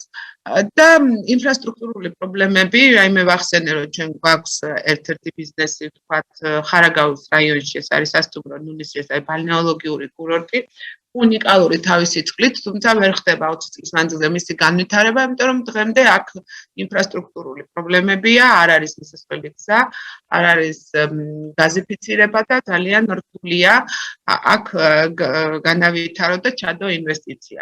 ამიტომ ეს მიმართულებაც და აი ინფრასტრუქტურული პრობლემებიც ხელს უშლის, ეს არ არის მარტო ქალების, მაგრამ სასტუმრო ბიზნესში უფრო მეტად წარმოდგენილია საოჯახო ბიზნესებში მცირე მეწარმე ქალბატონები. ამიტომ გავუსვიმე ამას ხაზი და ასევე ინტერნეტზე წვდომაც არ არის. ასევე ქალების უმრავლესობა აღნიშნავს, რომ მათ აქვთ ასევე პრობლემები გაციფროვნებასთან თავიანთი ბიზნესის. ესეც განპირობებულია იმით, რომ აქაც ცოდნის ნაკლებობაა და ძალიან დიდი სურვილი აქვს მათ, რომ აი ამ მიმართულებითაც იყოს დახმარება გამოყოფილი. არ ვიცი რამდენად იქნება ამ ორგანიზაციის ფარგლებში, მაგრამ ალბათ განათლებაზე ყურადღების მიქცევა მარტო ფინანსური დახმარება არ არის მნიშვნელოვანი არის შემდეგ სწორად ამ ფინანსის მართვა, თუნდაც სესხის აღებით და დაფინანსებით და ამ ბიზნესში ჩართულობით უკეთესი იქნებოდა, იმიტომ რომ თუ მათთან ერთად ჩართული იქნებიან კარგი ექსპერტები და წარმატებული სხვა ბიზნესის წარმომადგენლები, უფრო ადვილად შეძლებდნენ თავიანთი ბიზნესის განვითარებას. ასევე მინდა შევეხო საკითხს, რომელიც მნიშვნელოვანია ქალებისთვის განსაკუთრებით, ეს არის გენდერული თანასწორობის პრობლემა. ამასაც ვაწყდებით, იმიტომ რომ სხვადასხვა ორგანიზაციებში არის რეალურად ჩვენ ძალიან ხშირად ვაწყდებით ამ თანასწორობას და ეხლა ამ ბოლო ხანებში უფრო დავიწყეთ ამ თემაზე საუბარი, ეს არის სექსუალური შევიწროების ფაქტები, რომელიც შეიძლება იყოს და სხვადასხვა ორგანიზაციებში კონდეს ამას გამოვლენა. თუმცა ვფიქრობ, რომ ამ თემაზე საკმაოდ კარგად მიმდინარეობს დღეს მუშაობა და მიმართულება აი ზუსტად შრომის ახალი კანონმდებლობიდან გამომდინარე, ჩვენ ხშირად გქონია ამ თემაზე, როდესაც თქვენ მუშაობდით ამ პროექტზე, ჩვენ აქტიურად ვიყავით დამსაქმებელთა ასოციაცია ჩართული და შრომის კანონმდებლობის გამართულება იმ კუთხით, რომ იქ დეკრეტული შეგულებების თემა საკმაოდ კიდე დაუხვეწავია და მოითხოვს იყოს უკეთესი. ამ მიმართულებითაც აქვს პრობლემა, ხომ? ქალბატონებს ხშირად დგებიან იმის წინაშე, ბავშვი თუ სამსახური თუ ბიზნესი და ასე შემდეგ და სასუქველი იქნებოდა ამ კუთხითაც მიმართულება და რა გამოცდილება აქვს და კიდე ყველაზე მთავარი მოთხოვნა, რაც გვაქვს ჩვენ ქალებს, ეს არის განსაკუთრებით ურთიერთობა, თქვათ, მე მქონდა შესაძლებლობა 2012 წელს ყოფილიყავი ესეთი ამერიკული საბჭოების პროგრამის მონაწილე, სადაც 10-მდე ქალი მეწარმე ვიყავით ამერიკაში ჩასულები და შევხვდით იქაურ ქალ მეწარმეებს და მათი მაგალითები და მათი გამოცდილება საკმაოდ შთამბეჭდავი იყო ჩვენთვის და ზეგავლენა მოახდინა პირადად ჩემზეც და შემიძლია ვთქვა, რომ ბევრი გაბედული ნაბიჯი მას შემდეგაც თამამად გადავდგი, როდესაც ვნახე თუ რა მიღწევები აქვთ ამერიკაში ქალებს და ალბათ ეს მიმართულებაც თუ იქნებოდა საშუალება ჩართული ამ პროექტის ფარგლებში ორმხრივი სტუმრობა, ხა ეს COVID ყოველთვის არ იქნება ან და ძალიან კარგი იქნებოდა, იმიტომ რომ ეს მოთხოვნა რომ გქონდეს ნეტვორკინგი, ურთიერთობების განვითარება ძალიან მნიშვნელოვანი იქნებოდა, იმიტომ რომ ცოცხალი მაგალითები ყოველთვის უფრო მნიშვნელოვანზე გადასახდეს ადამიანზე. და რა თქმა უნდა, ხა COVID-19-თან ცოტა შევეხები, იყო შეფერხებები, განსაკუთრებით კი ისეთ ბიზნესებში, სადაც იყვნენ ქალები, როგორც არის არესტორნო ბიზნესი, აქაც მძლავრად არიან ქალები წარმოდგენილი, ასევე აი სალონები, სადაც მცირე მეწარმეები არიან, მაგრამ ბევრი შეფერხება მოხდა ამ მიმართულებით და ბევრს გაუჭირდა მუშაობა, თუმცა ვფიქრობ, რომ მაინც შემართებული არიან ქალები და ხშირად დაძლევენ ამ პრობლემებს, გააგრძელებენ მუშაობას და ისეთი ძლიერი ორგანიზაციების შემოსვლა ჩვენს ქვეყანაში იქნება ძალიან მნიშვნელოვანი. ასევე მინდა შევეხო იმ ფაქტს, რომ რა თქმა უნდა შემცირდა ამერიკული ინვესტიციები და არა მარტო ამერიკული საქართველოში სხვა პირობების გამო, მაგრამ მე მინდა ერთ ფაქტს გავუსვა, რასაც თქვენ აღნიშნეთ, ჩვენ რა თქმა უნდა ვზრუნავთ იმისთვის, რომ კომპანიები იყვნენ უფრო შექმნან ღირსეული სამუშაო ადგილები, იზრუნონ თავიანთი თანამშრომლობის უსაფრთხოებაზე და ასე შემდეგ, რომელიც რა თქმა უნდა დამატებით ხარჯებთან არის გამოწვეული და ასეთი კომპანიების პროდუქცია უფრო ძვირი ხდება მერეთფიქრებულებით, ვიდრე ვთქვათ სხვა კომპანიების და დარწმუნებული ვარ, რომ ამერიკული კომპანიებიც, რომლებიც შემოვლენ, მათი სტანდარტიც მაღალი იქნება და მათი ფასიც შეიძლება ეს იყოს ერთ-ერთი ხელშეუხებელი პირობა, რომ კონკურენტულობიან ფასებს ვერ ვქმნით აქ, როდესაც მაღალ ხარისხზე მუშაობთ იმ სხვა კომპანიებთან, რომელიც ვთქვათ შედარებით სხვადასხვა მიზეზის გამო და აქ ძალიან მნიშვნელოვანი სამუშაოა სახელმწიფოსთან იმის მიმართებაში, რომ დაინერგოს სტანდარტები, რის მიხედვითაც მოხდება სახელმწიფოს შესყიდვები, იმიტომ რომ მაინც ყველაზე დიდი შემსყიდველი არის სახელმწიფო და ამ მიმართულებითაც არის სამუშაო, რომ აი ესეთი კომპანიები, რომლებიც შეიქმნებიან და არიან და კიდევ უფრო მეტი შეიქმნება საქართველოში აი ესეთი ორგანიზაციის შემოსვლით, რომ მათაც გქონდეთ ინტერესი აქ მუშაობის, რომ შექმნან ხარისხიანი პროდუქცია და ქართველი მომხმარებელიც იყოს გქონდეს თომა ხარისხიან პროდუქციასთან. აი მოკლედ რაზეც მინდოდა მესაუბრა და მომეტანა, არ ვიცი რამდენად შევეცადე ყველაფერი ის გადმომეცა, რაც ამ ფორმატში იყო გათვალისწინებული და ძალიან დიდი მადლობა კიდევ ერთხელ, რომ მომეცით საშუალება მონაწილეობა მივიღო ამ დისკუსიაში და გამეცდა ესეთი არაჩვეულებრივი ჯგუფი და იდეა, რომელიც მომავლოდ ვფიქრობ, რომ გაამართლებს. ძალიან დიდი მადლობა ირმა, მე ვფიქრობ, რომ ეს ძალიან მნიშვნელოვანია ჩვენს უბრალოდ ზოგადი კონცეფციიდან, ძალიან ველზე რა ხდება და კონკრეტულად სამუშაო პროცესში რა პრობლემებს აწყდება დასაქმებული, დამსაქმებელი მეწარმე, ეს ვიცოდეთ უკვე უშუალოდ და ძალიან დიდი მადლობა, რომ თქვენ ესეთი თქვენი პირადი გამოცდილება და ასევე თქვენი ორგანიზაციის ნამუშევარი წარმოგვიდგინეთ, მართლაც პრობლემები, რომელიც არის, ვიცით, უბრალოდ თქვენ ეს დაგვანახეთ, უბრალოდ წამოწიე წინ და დაგვანახეთ, ეს არის დისკრიმინაცია თუნდაც სამუშაო ადგილებზე, არ მხოლოდ დასაქმებულს, არამედ თვითონ დამსაქმებელი ქალი შეიძლება იყოს დისკრიმინირებული იმ გარემოში, რომელშიც ის ოპერირებს სხვა კონკურენტებთან ურთიერთობაში და ასე შემდეგ და მართლაც ძალიან მნიშვნელოვანია ერთის მხრივ სახელმწიფოს სწორი პოლიტიკა იმის, რომ ახალისოს ის ორგანიზაციები და ის კომპანიები და ხელი შეუწყოს იმად განვითარებას, რომელიც სწორი გზით მიდიან, ასე ვთქვათ, იცავენ, ასე ვთქვათ, იმ სტანდარტებს, მაღალ სტანდარტებს და მეორეში არ მოხდეს, ასე ვთქვათ, ახალისება დაბალი სტანდარტების მქონე კომპანიების და მე ვფიქრობ, რომ აი აქ მართლაც როგორც სახელმწიფოს, ასევე თავსახად ამერიკული ინვესტიციების, ასე ვთქვათ, კონდიციებიდან გამომდინარე, მე ვფიქრობ, რომ ეს ალბათ ძალიან მნიშვნელოვანი კომპონენტი იქნება, რომელიც ამას შეუწყობს ხელს და რა თქმა უნდა, ერთიანი მიდგომა, რომ სტანდარტი იყოს ყველასთვის ერთი და არა გამონაკლისებისთვის, რომელსაც მართლა შეიძლება ამ მაღალი სტანდარტების გამო შეექმნათ კონკურენტული უპირატესობა დააკარგონ ბაზარზე და ეს არ იქნება სამართლიანი და სწორი. მე ასე ვთქვათ, მოგიწოდებ მონაწილეებს, რომ თუ გაქვთ კითხვები, ასე ვთქვათ, მანიშნოთ, იმით რომ აწიოთ ხელი და აქ არის შესაბამისი ნიშანი პანელზე, ქვედა პანელში ჩვენი ეკრანის, მაგრამ მანამდე მე მინდა გადავწე სიტყვა რაც ზაუტაშვილს, რომელიც არის გლობალური შეთანხმების ქსელი საქართველოს ოფისის წარმომადგენელი, ორგანიზაცია, რომელიც ძალიან აქტიურად მუშაობს მდგრადი განვითარების მიზნების, ასე ვთქვათ, ხელშეწყობას და კორპორატიული სოციალური პასუხისმგებლობის საკითხებთან, ისინი ამ საკითხზე აქტიურად მუშაობენ და მე მინდა მას, ასე ვთქვათ, ერთგვარი ინტერვენცია ვთხოვო, ძალიან მოკლედ. რატი გისმენთ?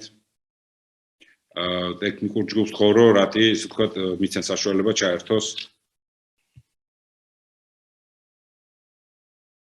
მგონი თუ არის რატი? ხო. აი ჩაერთო, კი. რატი გისმენთ? მოგესალმებით, ძალიან დიდი მადლობა მოწვევისთვის, ესეთი ძალიან საინტერესო დისკუსიისთვის. ჩვენთვის ნაცნობია, რა თქმა უნდა, კერძო სექტორის გამოწვევები. მოკლედ გეტყვით ჩვენს პერსპექტივაზე.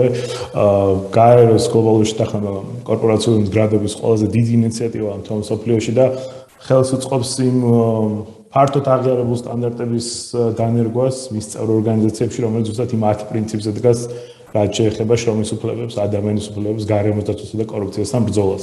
რაც საერთო ჯამში ESG ჭრილში ანიჭებს კომპანიას საშუალებას აიმაღლოს ის ESG რეიტინგი, რომელსაც ძალიან დიდ ყურადღებას აქცევს საერთაშორისო თუ ადგილობრივი ინვესტორი.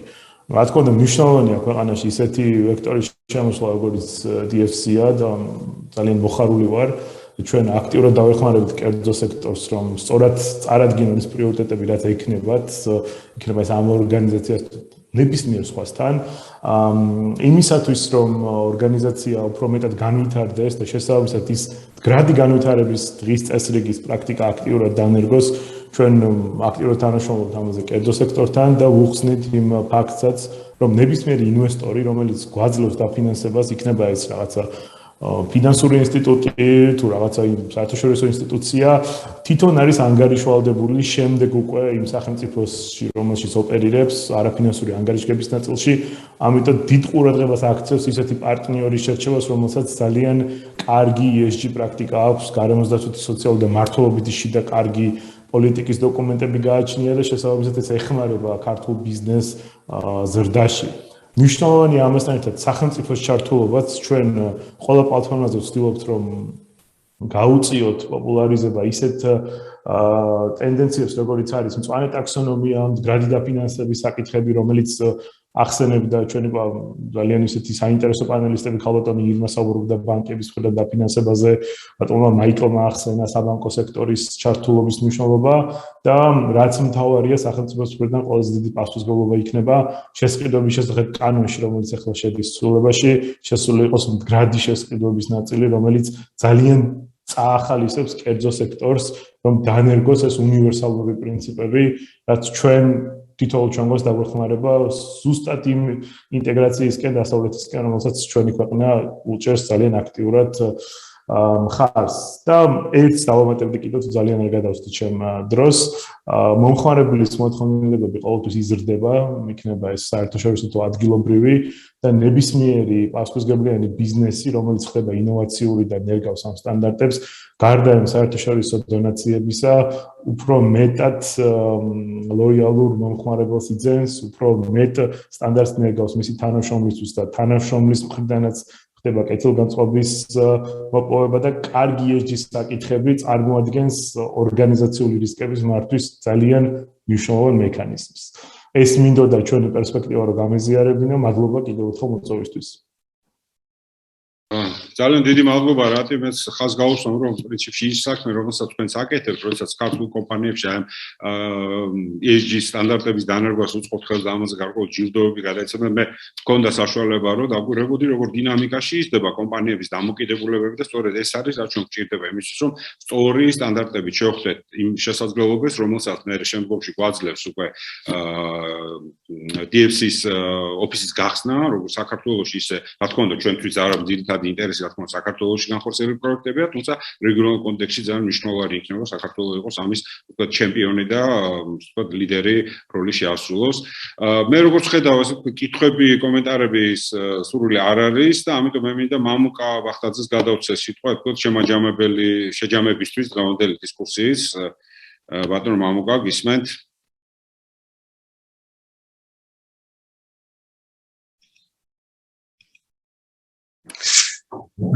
დიდი მადლობა.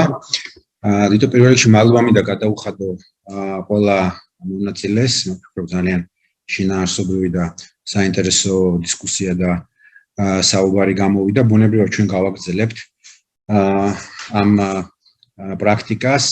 ძალიან მნიშვნელოვანია რომ საზოგადოებას ჰქონდეს სრული ინფორმაცია DFC-ის შესაძლებლობების შესახებ. ჩვენ გავაგრძელებთ ჩვენს კოორდინაციას შესაბამის სამთავრობო უწყებებთან, არა მხოლოდ საქართველოში, არამედ რეგიონის სხვა რესპუბლიკებში, ისე როგორც კოორდინაციას ამერიკის შეერთებული შტატების შესაბამის უწყებებთან, რომ მოხდეს ამ მიზნების რეალიზაცია, იმ გეოპოლიტიკური გარემოდან გამომდინარე, რაც შექმნილია რეგიონში, იმ კრიზისიდან, ეკონომიკური კრიზისიდან გამომდინარე, რომელიც გამოწვეულია მათ შორის პანდემიის შედეგად. სწორედ მსგავსი თამამი ნაბიჯები იქნება ჩვენი აზრით ის აუცილებელი წინაპირობა რომ რეგიონში შეიქმნას სრულიად განსხვავებული მოცემულობა. ჩვენ გავაკეთებთ ადვოკატირებას არა მხოლოდ ორი კონკრეტული მიზნის, როგორც არის თავისუფალი სავაჭრო ხელშეკრულება საქართველოსა და ამერიკას შორის და ამავე დროს DFC-ის ოფისის გახსნა, არამედ ჩვენ ადვოკატირებას გავუწევთ კონკრეტული ინსტრუმენტების უფრო ფართოდ და აქტიურად გამოყენებას, როგორც არის მაგალითად დღეს უკვე აღინიშნა პოლიტიკური თუ გეოპოლიტიკური რისკების დაზღვევის უფრო ფართო გამოყენების ხელმისაწვდომობის ზრდის, რომელიც ძალიან გაზრდის რეალურად პერსპექტივას იმისა, რომ თითეული რეგიონის ქვეყანამ მნიშვნელოვნად გაზარდოს პირდაპირ უცხოური ინვესტიციების მოცულობა ამერიკის შეერთებული შტატებიდან. ჩვენ ყველას კარგად გვესმის, ხომ, რომ ის საინფორმაციო ველი, რაც სამწუხაროდ შექმნილია რეგიონის გარშემო მნიშვნელოვნად აფერხებს ეკონომიკურ ზრდას ჩვენი რეგიონის ქვეყნების, აფერხებს ინტეგრაციას ჩვენი რეგიონის გლობალურ ეკონომიკაში. სამხრეთ კავკასიისა და ცენტრალური აზიის რეგიონი არის ძალიან მდიდარი მინერალური რესურსებით, არის ერთ-ერთი ყველაზე სწრაფად მზარდი სამხმარებლო ბაზარი, მაგრამ ამისგან მიუხედავად ჩვენ ვხედავთ საპირისპირო ტენდენციას, რომ მცირდება ამ მხოლოდ ამერიკული, არამედ ზოგადად დასავლური ინვესტიციები ჩვენს რეგიონში. შესაბამისად, ამ მიზნების რეალიზაცია არის სწორედ ახლა ჩვენთვის მთავარი პრიორიტეტი ჩვენი მეგობრებისთვის, მაგრამ ამავე დროს პრიორიტეტი არის ის, რომ ამ მიზნების რეალიზაცია მოხდეს ისე, რომ ყველა დაინტერესებული მხარე იყოს ჩართული. ჩვენ აუცილებლად გავაკეთებთ ჩვენი პოლიტიკის დოკუმენტის white paper-ის პრეზენტაციას, როდესაც ის დასრულდება, ჩვენ ვიწყოთ 1 თებერვლიდან ამ დოკუმენტზე მუშაობას ვაშინგტონში და მასში ბუნებრივი ასახული იქნება ყველა ის კონკრეტული და პრაქტიკული რჩევა, რომელსაც ჩვენ მივიღებთ იმისთვის, რომ ჩვენი მიზნების მიღწევა და მართლაც მე ვიტყოდი ისტორიული ნაბიჯების რეალიზაცია იყოს მორგებული კონკრეტულ საჭიროებებზე. კიდევ ერთხელ დიდი მადლობა ყველას ჩართვისთვის. რა თქმა უნდა, ჩვენ ყოველთვის მზად ვართ მოვისმინოთ მოსაზრებები. მე პირველ რიგში ძალიან კარგად მესმის ისევე როგორც ჩვენს მეგობრებს, რომ ამ მიზნების მიღწევა იქნება საკმაოდ რთული, ეს არ არის ადვილი პროცესი, მაგრამ ამასთან ერთად ჩვენ ოპტიმიზმის საფუძველს გვაძლევს ბევრი რამ, პირველ რიგში ის ენთუზიაზმი, რომელსაც მე ვხედავ როგორც ჩვენს რეგიონში, საქართველოში, ამავე დროს რა თქმა უნდა ვაშინგტონში იმისთვის რომ ამ მართლაც მნიშვნელოვანი მიზნების რეალიზაცია მოხდეს. დიდი მადლობა. დიდი მადლობა მამუკა, მე ვფიქრობ, ამითი დღევანდელი დღე ჩვენ შეიძლება უკვე დავასრულოთ, უკვე პრინციპში 2 საათზე, თითქმის 2 საათია დისკუსია მიმდინარეობს. ერთი რაც შეგვიძლია ვთქვათ, რომ ეს არ არის, როგორც ვთქვით, არ არის პირველი, მაგრამ არ იქნება ნამდვილად უკანასკნელი, იმიტომ რომ ჩვენ გეგმებში გვაქვს, რომ მაქსიმალურ ინტენსიურად ჩავრდოთ ყველა ის დაინტერესებული მონაწილე ამ პროცესში, რომელსაც შეუძლიათ საინტერესო კონტრიბუცია შემოიტანოს იმისთვის, რომ ჩამოყალიბდეს და საბოლოო ფორმა მიიღოს თუნდაც ჩვენ პოლიტიკის დოკუმენტმა, white paper-მა და შემდგომ უკვე ეფექტური გახდეს და ინკლუზიური გახდეს ჩვენი პროცესი თანამშრომლობის იმისთვის რომ შედეგს მიაღწიოდა DFC-ის ოფისის წარმომადგენლობის გახსნა იქნეს მისწავლილი და სწორედ იმ ასე ვთქვათ კონკრეტულ გამოწვევებს პასუხობდეს რომელსაც წინასაც ქართული ეკონომიკა დგას.